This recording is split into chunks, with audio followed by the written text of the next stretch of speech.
ਇਹ ਟ੍ਰਾਂਜੈਕਸ਼ਨ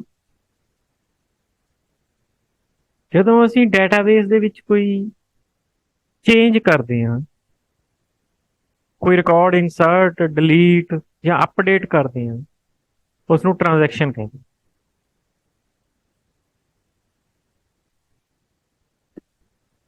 ਮੰਨ ਲਓ ਤੁਸੀਂ ਬੈਂਕ ਚੋਂ ਪੈਸੇ ਵਿਦਡਰਾ ਕਰਾਉਣ ਗਏ ਤਾਂ ਉੱਥੇ ਟ੍ਰਾਂਜੈਕਸ਼ਨ ਹੋਈ। ਤੁਸੀਂ ਡਿਪੋਜ਼ਿਟ ਕਰਨ ਗਏ, ਉੱਥੇ ਵੀ ਟ੍ਰਾਂਜੈਕਸ਼ਨ ਹੋਈ।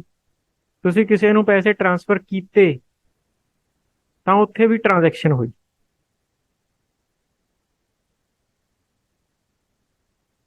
ਡਾਟਾਬੇਸ 'ਚ ਚੇਂਜ ਹੈ ਤਾਂ ਟ੍ਰਾਂਜੈਕਸ਼ਨ ਹੈ।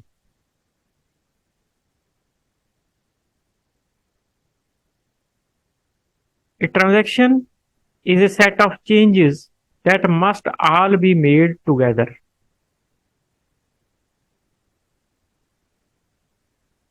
ਐਗਜ਼ਾਮਪਲ ਦਿੰਨਾ,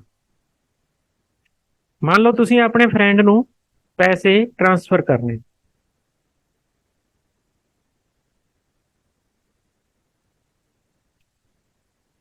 ਇਹ ਇੱਕ ਟ੍ਰਾਂਜੈਕਸ਼ਨ ਹੈ, ਪਰ ਇਹਦੇ 'ਚ ਕੰਮ ਦੋ ਹੋਣੇ ਨੇ।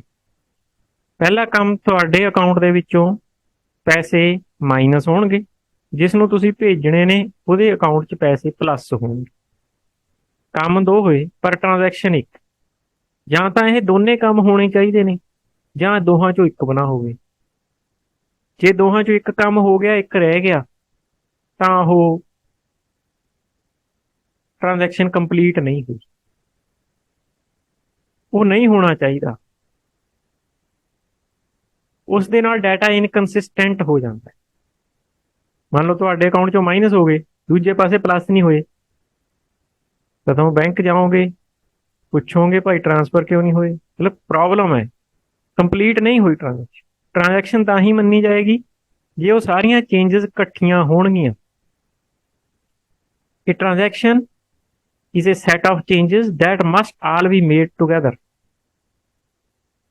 It is a program unit whose execution may or may not change the contents of the database. ਕਈ ਵਾਰ ਸਿਰਫ ਅਸੀਂ ਦੇਖਣਾ ਹੀ ਹੁੰਦਾ ਹੈ, ਉਹ ਵੀ ਟ੍ਰਾਂਜੈਕਸ਼ਨ ਹੈ। ਅਸੀਂ ਰਿਕਾਰਡ ਰੀਡ ਕਰ ਰਹੇ ਹਾਂ, ਦੇਖ ਰਹੇ ਹਾਂ, ਉਹਦੇ ਨਾਲ ਕੋਈ ਚੇਂਜ ਨਹੀਂ ਆਉਂਦੀ ਡਾਟਾਬੇਸ ਦੇ ਵਿੱਚ, ਪਰ ਟ੍ਰਾਂਜੈਕਸ਼ਨ ਹੈ। Transaction is executed as a single unit.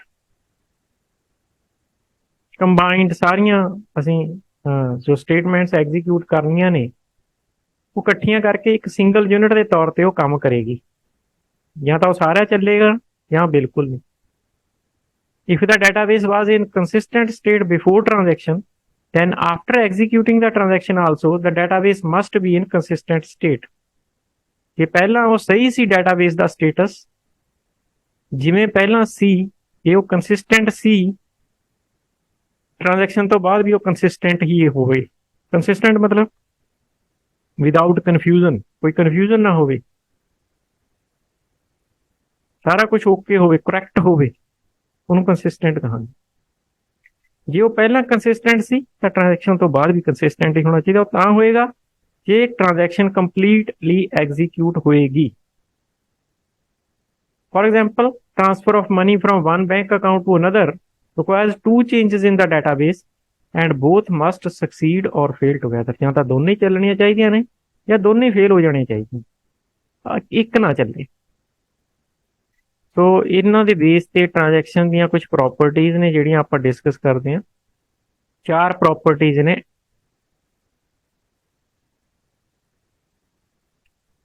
There are four major important properties of transaction that DBMS must ensure to maintain data in case of concurrent access and system failure. Concurrent access, ਇੱਕੋ time ਤੇ ਇੱਕ ਤੋਂ ਜ਼ਿਆਦਾ user database ਨੂੰ access ਕਰਦੇ ਨੇ ਤਾਂ ਉਸ ਨੂੰ ਅਸੀਂ concurrent access ਕਹਿੰਦੇ। ਸਾਡੇ ਕੋਲੇ ਐਟੋਮਿਸਿਟੀ, ਆਲ ਔਰ ਨਥਿੰਗ, ਜਿਵੇਂ ਮੈਂ ਉੱਪਰ ਡਿਸਕਸ ਕੀਤਾ ਆਪਾਂ, ਜਾਂ ਤਾਂ ਸਾਰੀਆਂ ਚੱਲਣ ਜਾਂ ਬਿਲਕੁਲ ਨਾ ਚੱਲੇ। Transaction should be executed as a single unit. A transaction is said to be atomic if the transaction always executes all the actions in one step or not executes any actions at all. It means either all or none of the transaction operations are performed। ਜੋ ਆਪਾਂ ਉੱਪਰ discuss ਕਰਿਆ ਸੀ ਵੀ ਜੇ ਦੋ ਕੰਮ ਨੇ transaction ਦੇ ਅੰਦਰ ਦੋਨੇ ਹੀ ਹੋਣੇ ਚਾਹੀਦੇ ਨੇ ਜਾਂ ਦੋਹਾਂ ਚੋਂ ਕੋਈ ਵੀ ਨਾ ਹੋਵੇ। that is atomicity। atom, the single unit।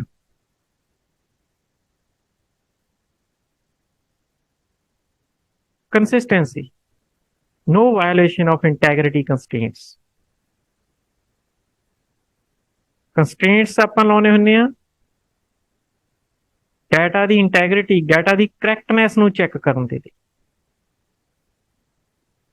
तो डाटा कंसिस्टेंट होना चाहिए according to the constraints. A transaction must preserve consistency of the database after execution। DBMS assumes that this property holds for each transaction, ensuring this property of the transaction is the responsibility of the user। Consistent का मतलब without errors, without confusion, correct data, correctness। ਜੋ data ਉਹਦੇ ਵਿੱਚ ਹੋਣਾ ਚਾਹੀਦਾ ਸੀ ਉਹੀ ਹੈ ਤਾਂ ਉਹ ਕੰਸਿਸਟੈਂਟ ਹੈ। ਤਾਂ ਉਹਦੇ ਲਈ ਇੰਟੈਗ੍ਰਿਟੀ ਕੰਸਟ੍ਰੇਂਟ ਲੱਗਦੇ ਹੁੰਦੇ ਨੇ। ਆਪਾਂ ਪ੍ਰੈਕਟੀਕਲੀ ਜਦੋਂ ਕਰਾਂਗੇ ਤੁਹਾਨੂੰ ਪਤਾ ਲੱਗ ਜਾਏਗਾ ਕਿਵੇਂ ਕੰਸਟ੍ਰੇਂਟ ਅਪਲਾਈ ਕੀਤੇ ਜਾਂਦੇ ਨੇ। ਜਿਵੇਂ ਮੰਨ ਲਓ ਮੈਂ ਕਿਸੇ ਦੀ ਵੋਟਰ ਦੀ ਏਜ ਐਂਟਰ ਕਰਨੀ ਹੈ, ਵੋਟਰ ਦੀ ਏਜ 18 ਸਾਲ ਤੋਂ ਘੱਟ ਨਹੀਂ ਹੋਣੀ ਚਾਹੀਦੀ, 18 ਤੋਂ ਉੱਪਰ ਹੀ ਹੋਊਗੀ ਕਿਉਂਕਿ 18 ਸਾਲ ਦੇ ਦੀ ਵੋਟ ਬਣਦੀ ਹੈ।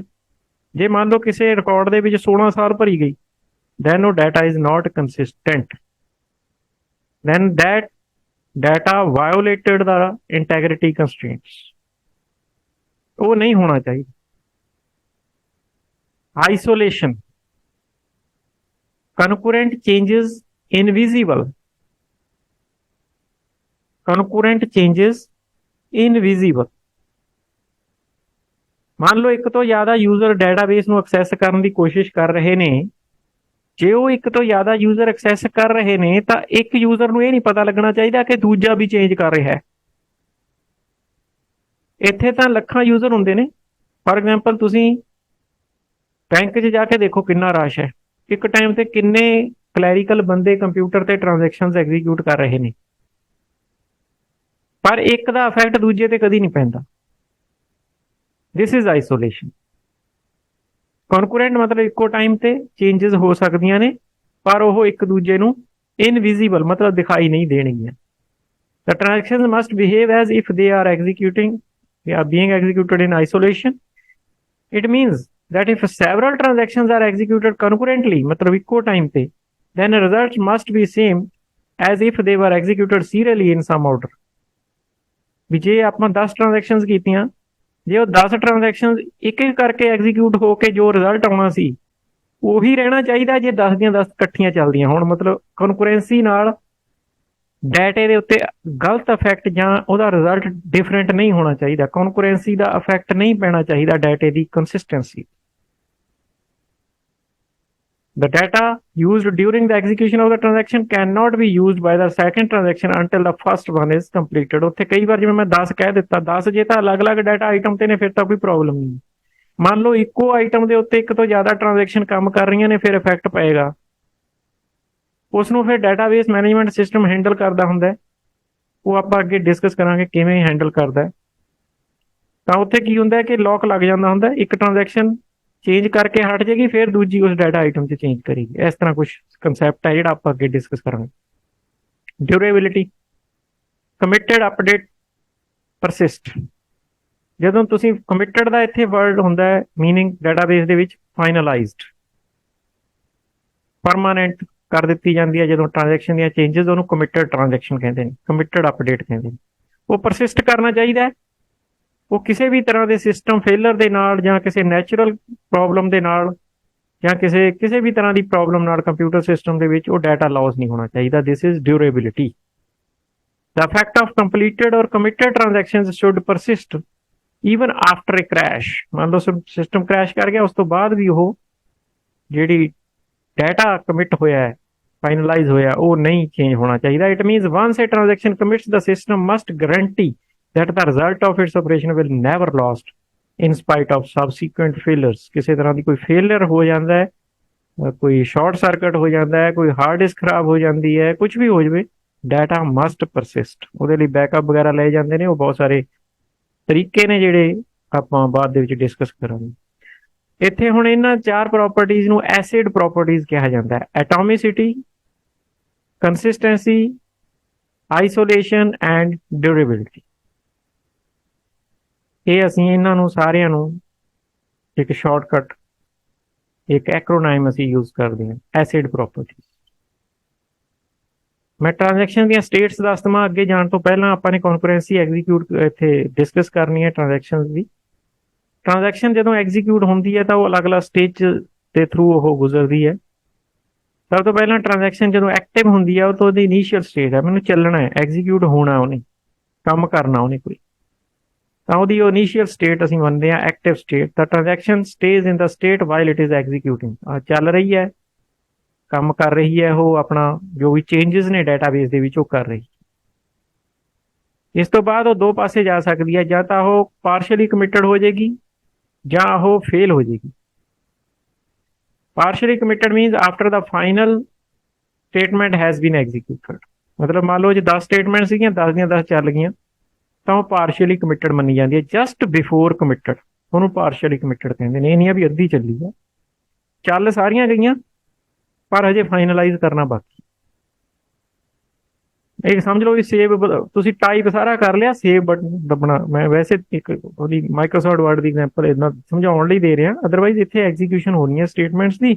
ਉਹਨਾਂ ਸਾਰੀਆਂ ਨੇ ਆਪਣਾ ਕੰਮ ਕਰ ਦਿੱਤਾ ਹੈ, but the commit is pending.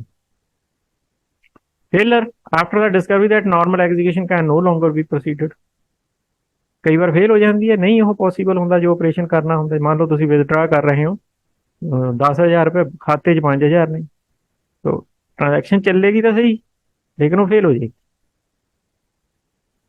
Aborted after the transaction has been rolled back and the database restored to its state prior to the start of the transaction. Roll back ਹੁੰਦਾ ਵਾਪਸ ਕਰਨਾ, ਜਿਹਨੂੰ ਆਪਾਂ ਕਹਿੰਦੇ ਅਨਡੂ ਕਰ ਦੇਣਾ। ਨਾਰਮਲੀ ਆਪਾਂ undo ਕਹਿੰਦੇ ਆ ਡਾਕੂਮੈਂਟਸ ਦੇ ਵਿੱਚ, ਐਕਸਲ 'ਚ, ਵਰਡ 'ਚ। ਇੱਥੇ ਰੋਲ ਬੈਕ ਕਹਿੰਦੇ ਆ। ਰੋਲ ਬੈਕ ਦਾ ਮਤਲਬ ਅਨਡੂ ਹੈ, ਜੋ ਚੇਂਜਸ ਕੀਤੀਆਂ ਉਹ ਵਾਪਸ ਪੁਰਾਣੀ ਪੋਜੀਸ਼ਨ ਤੇ ਲੈ ਜਾਣੀ। ਉਹਨੂੰ ਅਸੀਂ ਕਹਿੰਦੇ ਅਬੋਰਟਡ, ਅਬੋਰਟਡ ਸਟੇਟ ਚਲੀ ਜਾਂਦੀ। ਜਦੋਂ ਫੇਲ ਹੋ ਜਾਂਦੀ ਹੈ ਟ੍ਰਾਂਜੈਕਸ਼ਨ ਇਨ ਬਿਟਵੀਨ, ਤਾਂ ਅਬੋਰਟਡ ਕਰਨੀ ਪੈਂਦੀ ਹੈ। ਅਬੋਰਟਡ ਮੀਨਸ ਜਿੰਨੀਆਂ ਵੀ ਪਾਰਸ਼ੀਅਲ ਚੇਂਜਸ ਹੋਈਆਂ ਨੇ, ਥੋੜੀਆਂ ਬਹੁਤ ਚੇਂਜਸ ਉਹ ਸਾਰੀਆਂ ਵਾਪਸ ਕਰਨੀਆਂ ਨੇ, ਤਾਂ ਜੋ ਪੁਰਾਣੀ ਸਟੇਜ 'ਚ ਵਾਪਸ ਚਲਾ ਜਾਵੇ, ਤਾਂ ਜੋ ਐਟੋਮਿਸਿਟੀ ਬਰਕਰਾਰ ਰਹੇ, ਕੰਸਿਸਟੈਂਸਿਟੀ ਬਰਕਰਾਰ ਰਹੇ। ਟੂ ਆਪਸ਼ਨਸ ਨੇ ਸਾਡੇ ਕੋਲ, ਜਾਂ ਤਾਂ ਟ੍ਰਾਂਜੈਕਸ਼ਨ ਅਸੀਂ ਰੀਸਟਾਰਟ ਕਰਾਂਗੇ ਜੇ ਸਾਡੇ ਕੋਲ ਫੇਲ ਹੋ ਜਾਂਦੀ ਹੈ, ਜਾਂ ਅਸੀਂ ਕਿਲ ਕਰ ਦਿੰਦੇ। ट्रांजैक्शन रीस्टार्ट ਤਾਂ ਕਰਦੇ ਹੁੰਦੇ ਆ ਅਸੀਂ ਵੀ ਕੋਈ ਲੌਜੀਕਲ ਐਰਰ ਨਹੀਂ ਹੈ, ਟ੍ਰਾਂਜੈਕਸ਼ਨ ਚੱਲ ਜੇਗੀ, ਕੋਈ ਹੋਰ ਕਿਸੇ ਤਰ੍ਹਾਂ ਦੀ ਕੋਈ ਦਿੱਕਤ ਆ ਗਈ, ਠੀਕ ਹੈ, ਕੋਈ ਸੌਫਟਵੇਅਰ ਪ੍ਰੋਬਲਮ ਆ ਗਈ ਕੁਛ, ਤਾਂ ਉਦੋਂ ਅਸੀਂ ਰੀਸਟਾਰਟ ਕਰ ਦਿੰਦੇ ਆ ਵੀ ਚੱਲ ਜੇਗੀ, ਸਾਨੂੰ ਹੁੰਦਾ ਵੀ ਦੁਬਾਰਾ ਚਲਾ ਕੇ ਦੇਖ ਲੈਂਦੇ ਆ ਇਦਾਂ। ਪਰ ਜੇ ਸਾਨੂੰ ਹੁੰਦਾ ਵੀ ਇਹ ਚੱਲ ਹੀ ਨਹੀਂ ਸਕਦੀ, ਫਿਰ ਉਹ ਕਿਲ ਹੋ ਜਾਂਦੀ ਹੈ, ਕਿਲ ਦੀ ਟ੍ਰਾਂਜੈਕਸ਼ਨ। ਤੇ ਕਮਿਟਡ ਟ੍ਰਾਂਜੈਕਸ਼ਨ ਕੀ ਹੁੰਦੀ ਹੈ? ਜਦੋਂ ਸਕਸੈਸਫੁਲੀ ਉਹ ਚੱਲ ਸਕਦੀ ਹੈ। ਆ ਆਇਆ successful state. Transaction is committed if it is successful. ये स्टेजेस ने ट्रांजैक्शन ਦੀਆਂ ਸਟੇਟਸ ਨੇ ਜਿਨ੍ਹਾਂ ਦੇ ਥਰੂ ਉਹ ਗੁਜ਼ਰਦੀ ਹੈ। ਕਨਕਰੈਂਟ ਐਗਜ਼ੀਕਿਊਸ਼ਨ ਬਾਰੇ ਥੋੜਾ ਜਿਹਾ ਪਹਿਲਾਂ ਦੱਸਿਆ ਵੀ ਇੱਕੋ ਟਾਈਮ ਤੇ ਇੱਕ ਤੋਂ ਜ਼ਿਆਦਾ ਜਦੋਂ ਟ੍ਰਾਂਜੈਕਸ਼ਨ ਚੱਲਦੀਆਂ ਨੇ ਤਾਂ ਉਹਨਾਂ ਨੂੰ ਅਸੀਂ ਕਨਕਰੈਂਟ ਐਗਜ਼ੀਕਿਊਸ਼ਨ ਕਹਿੰਦੇ ਹਾਂ। Concurrency refers to the sharing of resources by multiple interactive users ਔਰ application programs at the same time.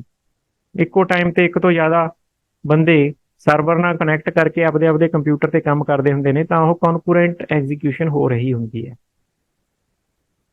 Concurrency is the ability of the database to allow multiple users to affect multiple transactions।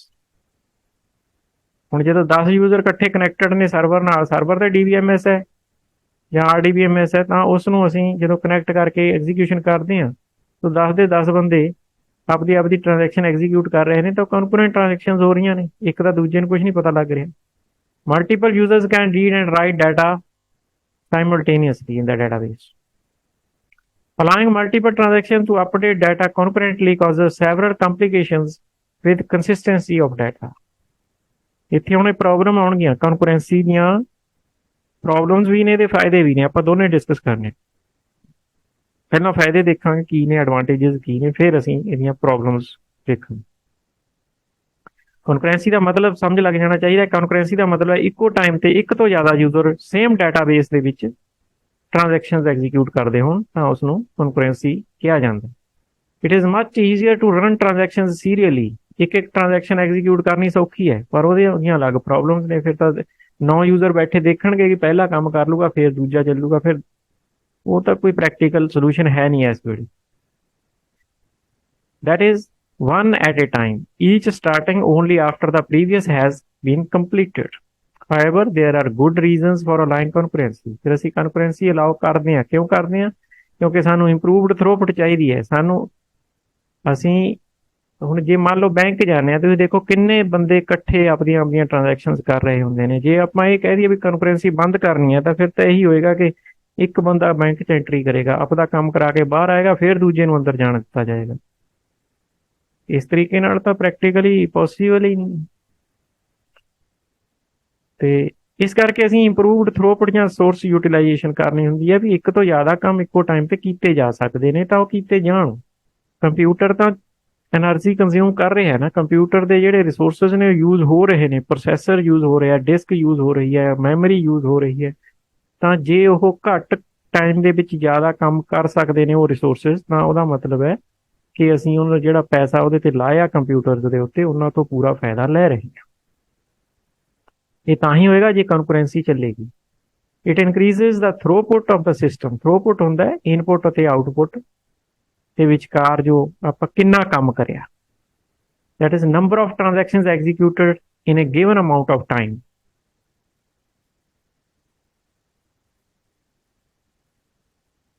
number of transactions executed in a given amount of time। correspondingly the processor and disk utilization also increases। ਇਹਦੇ ਨਾਲ ਦੋ ਫਾਇਦੇ ਹੋਏ, throughput ਵਧੀ, throughput ਦਾ ਹੋਏ ਕੰਮ ਕਿੰਨਾ ਹੋਇਆ, ਐਂਡ ਦੂਸਰਾ ਰਿਸੋਰਸ ਯੂਟਿਲਾਈਜੇਸ਼ਨ ਵੀ ਵਧੀ, ਵੀ ਜਿਹੜੇ ਰਿਸੋਰਸਿਸ ਪ੍ਰੋਸੈਸਰ ਐਂਡ ਡਿਸਕ ਜਾਂ ਮੈਮਰੀ ਯੂਜ਼ ਕੀਤੇ ਜਾ ਰਹੇ ਸੀ ਉਹ ਵੱਧ ਤੋਂ ਵੱਧ ਯੂਜ਼ ਹੋਏ। ਉਹ ਬਿਨਾਂ ਮਤਲਬ ਤੋਂ ਲਾਈਟ ਨਹੀਂ ਉਹਨਾਂ ਨੇ ਖਾਧੀ, ਬਿਨਾਂ ਮਤਲਬ ਤੋਂ ਉਹਨਾਂ ਨੇ ਜਿਹੜਾ ਹੈ ਰਿਸੋਰਸਿਸ ਨੂੰ ਯੂਜ਼ ਵੇਸਟ ਨਹੀਂ ਹੋਏ, ਉਹਨਾਂ ਦੀ ਯੂਜ਼ੇਜ ਹੋਈ ਪ੍ਰੋਪਰ, ਘੱਟ ਟਾਈਮ 'ਚ ਉਹਨਾਂ ਤੋਂ ਵੱਧ ਕੰਮ ਲਿਆ ਗਿਆ। ਦੂਸਰਾ ਹੈ ਰਿਡਿਊਸਡ ਵੇਟਿੰਗ ਟਾਈਮ। ਇਹ ਯੂਜ਼ਰਸ ਦੇ ਬਿਹਾਫ ਤੇ ਹੈ। ਜਿਵੇਂ ਮੈਂ ਤੁਹਾਨੂੰ ਦੱਸਿਆ ਵੀ ਬੰਦਾ ਜਾਏਗਾ, ਉਹਨੂੰ ਵੇਟ ਕਰਨੀ ਬਹੁਤ ਪੈ ਜਾਏਗੀ। ਮੰਨ ਲਓ 10 ਬੰਦੇ ਬੈਂਕ ਚਲੇ ਗਏ, ਜੇ ਇੱਕ ਇੱਕ ਦਾ ਕੰਮ ਕਰਨ ਲੱਗੇ ਉਹ, ਤੁਸੀਂ ਦੇਖੋ ਵੀ ਕਿੰਨੇ 3-3 4-4 ਘੰਟੇ ਬੰਦਾ ਖੜਾ ਰਹੂਗਾ ਉੱਥੇ। If transactions run serially the short transaction may have to wait for preceding long transaction to complete। ਕਿਸੇ ਲੰਬੀ ਟ੍ਰਾਂਜੈਕਸ਼ਨ ਮੂਹਰੇ ਆ ਗਈ ਤਾਂ ਸ਼ਾਰਟ ਟ੍ਰਾਂਜੈਕਸ਼ਨ ਨੂੰ ਵੇਟ ਕਰਨੀ ਪਊਗੀ। concurrent transaction reduces the unpredictable delays in running transactions। ਇਹਦੇ ਨਾਲ ਡਿਲੇ ਨਹੀਂ ਹੁੰਦਾ, ਸਾਰੀਆਂ ਟ੍ਰਾਂਜੈਕਸ਼ਨ ਇਕੱਠੀਆਂ ਸ਼ੁਰੂ ਹੋ ਜਾਣਗੀਆਂ, ਬਸ ਜਿਹਦੀ ਵੱਡੀ ਆ ਥੋੜਾ ਟਾਈਮ ਵੱਧ ਲੱਗ ਜਾਏਗਾ, ਛੋਟੀ ਆ ਜਲਦੀ ਖਤਮ ਹੋ ਜਾਏਗੀ। ਮਤਲਬ ਇੱਕ ਦੇ ਲਈ ਦੂਜੇ ਨੂੰ ਵੇਟ ਨਹੀਂ ਕਰਨੀ ਪਏਗੀ, ਵੇਟਿੰਗ ਟਾਈਮ ਰਿਡਿਊਸ ਹੋ ਗਿਆ। But not all concurrent execution results in the correct state। ਹਰ ਵੇਲੇ ਇਦਾਂ ਨਹੀਂ ਹੁੰਦਾ ਕਿ concurrency ਆਪਾਂ ਅਲਾਓ ਕਰੀਏ ਤੇ ਡਾਟਾ ਕੰਸਿਸਟੈਂਟ ਰਹੇ। ਕਈ ਵਾਰ ਦਿੱਕਤ ਆਉਂਦੀ ਆ, ਉਹ ਆਪਾਂ ਤੁਹਾਨੂੰ ਐਗਜ਼ਾਮਪਲ ਦੇ ਕੇ ਦੱਸਦਾ ਕੀ ਦਿੱਕਤ ਆਉਂਦੀ ਹੈ। After executing transactions concurrently the database may become an inconsistent state। one of the problems that may arise due to concurrent execution of transactions is a lost update problem। ਇਹ ਜਿਹੜੀ ਪ੍ਰੋਬਲਮ ਹੈ lost update problem, ਇਹ ਆਉਂਦੀ ਹੈ concurrency ਕਰਕੇ। ਹੋਰ ਵੀ ਬਹੁਤ problem ਨੇ, ਮੈਂ ਇਹ ਮੇਨ ਡਿਸਕਸ ਕਰੂੰਗਾ ਕਿਉਂਕਿ ਬਹੁਤ ਕਾਮਨ ਪ੍ਰੋਬਲਮ ਹੈ ਤੇ ਈਜ਼ੀਲੀ ਸਮਝੀ ਵੀ ਜਾ ਸਕਦੀ ਹੈ ਕਿਉਂ ਆਉਂਦੀ ਹੈ। ਨੈਕਸਟ ਪੇਜ ਤੇ ਆਪਾਂ ਇਸ ਨੂੰ ਡਿਸਕਸ ਕਰਦੇ ਹਾਂ। ਇਹ concurrency ਕਰਕੇ ਆਉਂਦੀ ਹੈ lost update problem। ਇੱਥੇ ਦੇਖੋ ਦੋ ਟ੍ਰਾਂਜੈਕਸ਼ਨ ਨੇ, ਇੱਕ T1 ਇੱਕ T2। T1 ਕੀ ਕਰਦੀ ਹੈ, A ਨੂੰ ਰੀਡ ਕਰਦੀ ਹੈ, ਉਸ ਤੋਂ ਬਾਅਦ A ਦੇ ਵਿੱਚੋਂ 50 ਮਾਈਨਸ ਕਰਦੀ ਹੈ। T2 ਵੀ A ਨੂੰ ਰੀਡ ਕਰਦੀ ਹੈ, ਉਹ A ਨੂੰ 0.1 ਨਾਲ ਮਲਟੀਪਲਾਈ ਕਰਕੇ ਟੈਂਪ 'ਚ ਲੈ ਕੇ ਜਾਂਦੀ ਹੈ, ਟੈਂਪ ਨੂੰ A ਦੇ ਵਿੱਚੋਂ ਮਾਈਨਸ ਕਰਦੀ ਹੈ, ਫਿਰ ਰਾਈਟ A ਕਰਦੀ ਹੈ। ਇਹ 3-4 ਕੰਮ ਉਹ ਕਰਦੀ ਹੈ, ਫਿਰ ਰੀਡ ਵੀ ਕਰਦੀ ਹੈ। ਹੁਣ ਤੁਸੀਂ ਦੇਖੋਗੇ ਵੀ ਇਕੱਠਿਆ ਨਹੀਂ ਹੁੰਦਾ ਜਦੋਂ ਆਪਾਂ ਕਹਿੰਦੇ ਹਾਂ ਨਾ concurrency, ਅਸਲ ਵਿੱਚ ਪ੍ਰੋਸੈਸਰ ਤਾਂ ਇੱਕ ਹੁੰਦਾ, ਪ੍ਰੋਸੈਸਰ ਕਦੇ ਇੱਕ ਨੂੰ ਟਾਈਮ ਦਿੰਦਾ ਹੁੰਦਾ, ਕਦੇ ਦੂਜੀ ਨੂੰ। ਟਾਈਮ ਸ਼ੇਅਰਿੰਗ ਹੁੰਦੀ ਹੈ। ਦੋਨੋਂ ਕੰਮ ਇਕੱਠੇ ਨਹੀਂ ਹੋ ਸਕਦੇ। ਇਸ ਕਰਕੇ ਕੀ ਹੁੰਦਾ ਹੈ ਪ੍ਰੈਕਟੀਕਲੀ ਕਿ ਆਹ ਦੋ ਮੰਨ ਲਓ ਸਟੇਟਮੈਂਟ T1 ਦੀਆਂ ਚੱਲ ਗਈਆਂ, ਉਸ ਤੋਂ ਬਾਅਦ ਪ੍ਰੋਸੈਸਰ ਨੇ T2 ਨੂੰ ਟਾਈਮ ਦੇਤਾ, ਉਹਦੀਆਂ ਆਹ 4-5 ਚੱਲ ਗਈਆਂ, ਫਿਰ ਪ੍ਰੋਸੈਸਰ ਨੇ T1 ਨੂੰ ਟਾਈਮ ਦੇਤਾ, ਉਹਦੀਆਂ ਆਹ 4 ਸਟੇਟਮੈਂਟ ਚੱਲ ਗਈਆਂ, ਫਿਰ ਪ੍ਰੋਸੈਸਰ ਨੇ T2 ਨੂੰ ਟਾਈਮ ਦੇਤਾ, ਫਿਰ ਉਹਦੀਆਂ 2 ਚੱਲ ਗਈਆਂ। ਇਸ ਤਰ੍ਹਾਂ ਕਰਨ ਦੇ ਨਾਲ ਕਨਕਰੈਂਸੀ ਨੂੰ ਇੰਪਲੀਮੈਂਟ ਕੀਤਾ ਜਾਂਦਾ ਹੈ। ਇਹਨੂੰ ਟਾਈਮ ਸ਼ੇਅਰਿੰਗ ਕਹਿੰਦੇ ਨੇ। ਕਦੇ ਇੱਕ ਨੂੰ ਕਦੇ ਦੂਜੀ ਨੂੰ ਇਦਾਂ ਵੰਡ ਕੇ ਟਾਈਮ ਦਿੱਤਾ ਜਾਂਦਾ, ਕਿਉਂਕਿ ਪ੍ਰੋਸੈਸਰ ਸਿੰਗਲ ਹੁੰਦਾ ਤਾਂ ਉਹ ਟਾਈਮ ਸ਼ੇਅਰਿੰਗ ਕਰਦਾ, ਪਰ ਯੂਜ਼ ਕਰਨ ਵਾਲਿਆਂ ਨੂੰ ਪਤਾ ਨਹੀਂ ਲੱਗਦਾ ਕਿ ਸ਼ੇਅਰ ਹੋ ਰਿਹਾ। ਯੂਜ਼ ਕਰਨ ਵਾਲਿਆਂ ਨੂੰ ਐਂ ਲੱਗਦਾ ਵੀ ਕਿਉਂਕਿ ਉਹ ਮਾਈਕਰੋ ਸੈਕਿੰਡ ਲੈਵਲ ਤੱਕ ਇਦਾਂ ਟਾਈਮ ਸ਼ੇਅਰਿੰਗ ਹੁੰਦੀ ਹੈ, ਕਦੇ ਉਹਨੂੰ ਟਾਈਮ ਦਿੱਤਾ ਕਦੇ ਉਹਨੂੰ ਦਿੱਤਾ। ਇਹ ਨਹੀਂ ਹੈ ਨਾ ਕਿ 10 ਮਿੰਟ ਦੇ ਕੇ ਉਹ ਦੂਜੇ ਨੂੰ 10 ਮਿੰਟ ਵੇਟ, ਇਦਾਂ ਨਹੀਂ, ਮਾਈਕਰੋ ਸੈਕਿੰਡ ਦੇ ਵਿੱਚ ਹੁੰਦਾ। ਇਸ ਕਰਕੇ ਪਤਾ ਨਹੀਂ ਲੱਗਦਾ, ਅਪੀਅਰ ਨਹੀਂ ਹੁੰਦਾ ਕਿ ਇਹ ਟਾਈਮ ਸ਼ੇਅਰਿੰਗ ਹੋ ਰਹੀ ਹੈ, ਇੱਕ ਨੂੰ ਰੋਕਿਆ ਜਾ ਰਿਹਾ ਹੈ। ਬਲਕਿ ਅਸਲ ਵਿੱਚ ਇਦਾਂ ਹੀ ਹੁੰਦਾ ਕਿ 2 ਸਟੇਟਮੈਂਟ ਨੂੰ ਟਾਈਮ ਦੇਤਾ, ਫਿਰ ਅਗਲੇ ਨੇ ਦੂਜੀਆਂ 4 ਨੂੰ ਦੇਤਾ, ਫਿਰ ਇੱਧਰਲੀਆਂ ਨੂੰ 3 ਨੂੰ ਦੇਤਾ। ਇਦਾਂ ਕਰਕੇ ਲੱਗਦਾ ਹੁੰਦਾ ਕਿ T1 T2 ਇਕੱਠੀਆਂ ਚੱਲ ਰਹੀਆਂ ਨੇ, ਪਰ ਅਸਲ ਵਿੱਚ ਉਹ ਇਕੱਠੀਆਂ ਨਹੀਂ ਚੱਲਦੀਆਂ। ਉਹਨਾਂ ਦੇ ਵਿੱਚੋਂ ਡਿਵੀਜ਼ਨ ਹੋ ਜਾਂਦੀ ਹੈ, ਕੁਝ ਸਟੇਟਮੈਂਟ 'ਚ ਚੱਲ ਜਾਂਦੀਆਂ ਨੇ, ਕੁਝ ਬਾਅਦ 'ਚ ਚੱਲਣਗੀਆਂ, ਦੂਜੀ ਨੂੰ ਟਾਈਮ ਦੇਤਾ, ਇਦਾਂ ਚੱਲਦੀਆਂ। ਤਾਂ ਹੁਣ ਇਹਨੂੰ ਅਗਰ ਅਸੀਂ ਧਿਆਨ ਨਾਲ ਦੇਖੀਏ ਤਾਂ ਇੱਥੇ ਪ੍ਰੋਬਲਮ ਆਏਗੀ। 2 transactions T1 and T2 might both read the same row from the database and both calculate new values for one of its columns based on the data from the applications, from these applications read। ਜਿਵੇਂ ਹੁਣ ਇੱਥੇ ਦੇਖੋ A ਨੂੰ read ਕਰਿਆ, ਇਹਨੇ ਵੀ A ਨੂੰ read ਕਰਿਆ, same data item ਨੂੰ ਇਹ ਦੋਨੇ ਰੀਡ ਕਰ ਰਹੀਆਂ ਨੇ। ਇਹ A ਦੇ ਵਿੱਚ 50 ਲੈਸ ਕਰ ਰਹੀ ਹੈ, ਇਹ A ਦੇ ਵਿੱਚ A ਨੂੰ 0.1 ਨਾਲ ਮਲਟੀਪਲਾਈ ਕਰਕੇ ਜਿੰਨੀ ਵੈਲਿਊ ਬਣੇਗੀ ਉਹ A ਚੋਂ ਮਾਈਨਸ ਕਰ ਦੇਗੀ। ਮਤਲਬ ਦੋਨੇ ਟ੍ਰਾਂਜੈਕਸ਼ਨ T1 ਅਤੇ T2 A ਦੇ ਵਿੱਚ ਚੇਂਜਸ ਕਰ ਰਹੀਆਂ ਨੇ। ਪਰ ਇੱਥੇ ਦੇਖਣ ਵਾਲੀ ਗੱਲ ਇਹ ਹੈ ਕਿ ਰਾਈਟ ਦੀ ਜਿਹੜੀ ਸਟੇਟਮੈਂਟ ਹੈ ਉਹ T2 ਨੇ ਪਹਿਲਾਂ ਚਲਾ ਦਿੱਤੀ ਹੈ T1 ਨਾਲ। T1 ਨੇ ਜੋ ਚੇਂਜਸ ਕੀਤੀਆਂ ਨੇ ਉਹ ਸਿਰਫ ਮੈਮਰੀ 'ਚ ਨੇ, ਕਮਿਟ ਨਹੀਂ ਹੋਈਆਂ। ਰਾਈਟ ਕਰੇਗਾ ਤਾਂ ਕਮਿਟ ਹੋਣਗੀਆਂ, ਰਾਈਟ ਨਹੀਂ ਕੀਤਾ ਹਜੇ T1 ਨੇ। ਸੋ T1 ਦੀ ਜਿਹੜੀ ਚੇਂਜ ਹੈ ਹਜੇ ਡਾਟਾਬੇਸ ਦੇ ਵਿੱਚ ਪਹੁੰਚੀ ਨਹੀਂ ਹੈ, ਉਸ ਤੋਂ ਪਹਿਲਾਂ ਹੀ T2 ਨੇ ਚੇਂਜਸ ਕਰਤੀਆਂ ਅਤੇ ਰਾਈਟ A ਕਰ ਦਿੱਤੀ। ਹੁਣ ਜਦੋਂ ਇਹ ਰਾਈਟ A ਕਰੇਗਾ, T1 ਆਪਦਾ ਰਾਈਟ A ਕਰੇਗਾ, ਇਹ ਆਪਦੇ 50 ਮਾਈਨਸ ਕਰਕੇ ਰਾਈਟ ਕਰ ਦੇ, ਤਾਂ ਇਹਦੇ ਨਾਲ T2 ਨੇ ਜਿਹੜੀਆਂ ਚੇਂਜਸ ਕੀਤੀਆਂ ਸੀ ਉਹ ਲਾਸ ਹੋ ਜਾਣਗੀਆਂ। ਇਸੇ ਕਰਕੇ ਇਸ ਨੂੰ ਲੋਸਟ ਅਪਡੇਟ ਪ੍ਰੋਬਲਮ ਕਿਹਾ ਜਾਂਦਾ ਹੈ।